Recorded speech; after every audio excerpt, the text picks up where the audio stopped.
नमस्कार। आज तारीख 12 सितंबर दिन शुक्रवार। आप सुन रहे हैं द लेंस का न्यूज पॉडकास्ट राउंड अप। मैं हूं पूनम ऋतुसेन। करते हैं खबरों की शुरुआत। देश के नवनिर्वाचित उपराष्ट्रपति चंद्रपुरम पोनुसामी राधाकृष्णन ने राष्ट्रपति भवन में पदभार संभाल लिया। राष्ट्रपति द्रौपदी मुर्मू ने उन्हें शपथ दिलाई। हालांकि शपथ समारोह राधाकृष्णन का था, लेकिन मीडिया में चर्चा पूर्व उपराष्ट्रपति जगदीप धनखड़ की रही, क्योंकि 22 जुलाई को अप्रत्याशित इस्तीफे के बाद 53 दिनों तक वे सार्वजनिक रूप से नजर नहीं आए थे। विपक्ष ने उनकी सेहत और ठिकाने पर सवालों की बौछार कर दी थी। 9 सितंबर को हुए चुनाव में एनडीए उम्मीदवार राधाकृष्णन ने जीत हासिल की। समारोह में पूर्व राष्ट्रपति एम वेंकैया नायडू और पूर्व उपराष्ट्रपति हामिद अंसारी भी मौजूद रहे। कल यानी शनिवार 13 सितंबर को प्रधानमंत्री नरेंद्र मोदी असम समेत 3 पूर्वोत्तर राज्यों के दौरे पर रवाना होंगे। मणिपुर में ये दौरा खास है क्योंकि मई 2023 की जातीय हिंसा के बाद पीएम की ये पहली यात्रा होगी। इस हिंसा में मैतेई कुकी समुदायों के बीच 260 लोगों की मौत हुई थी और हजारों बेघर हुए।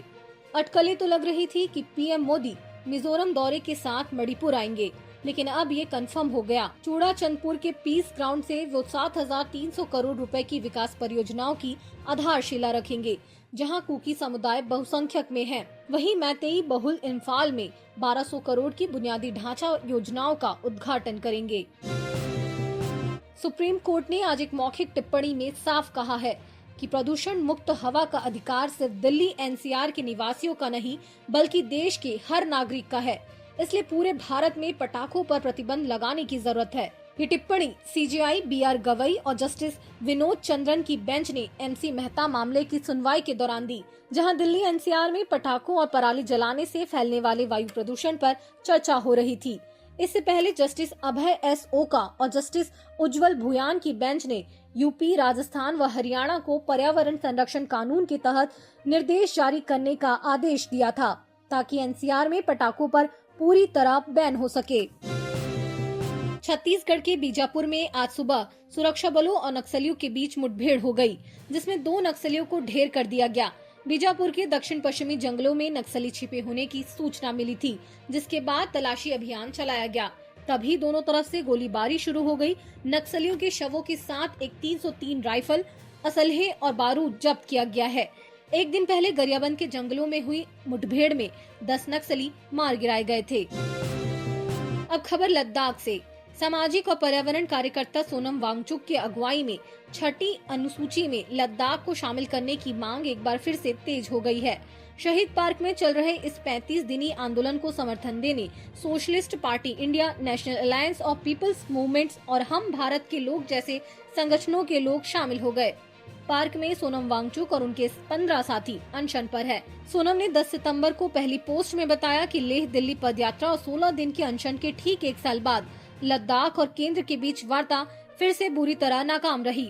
खास बात यह है कि इस अनशन में 7 पूर्व भारतीय सैनिक भी शामिल हैं। एसोसिएशन फॉर डेमोक्रेटिक रिफॉर्म्स यानी एडीआर के सह संस्थापक जगदीप एस छोकर का 81 वर्ष की उम्र में दिल्ली में दिल का दौरा पड़ने से निधन हो गया।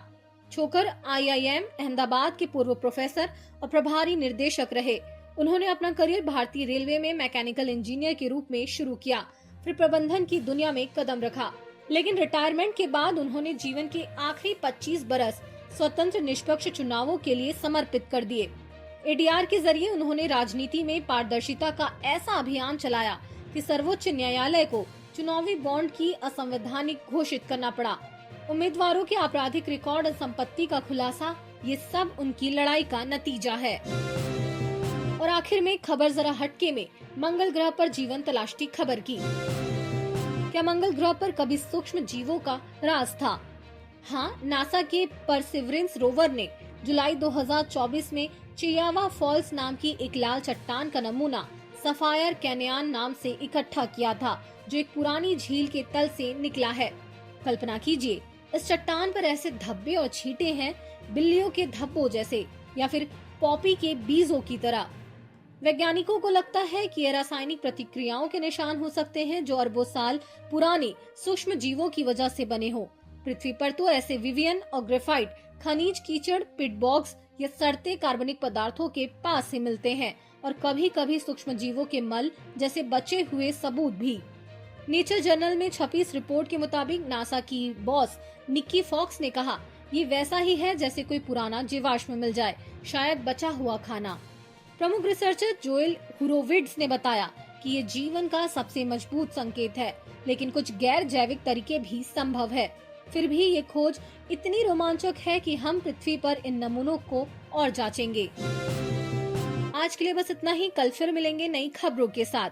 तब तक पढ़ते रहिए द लेंस की वेबसाइट और विजिट करिए हमारा YouTube चैनल। शुक्रिया।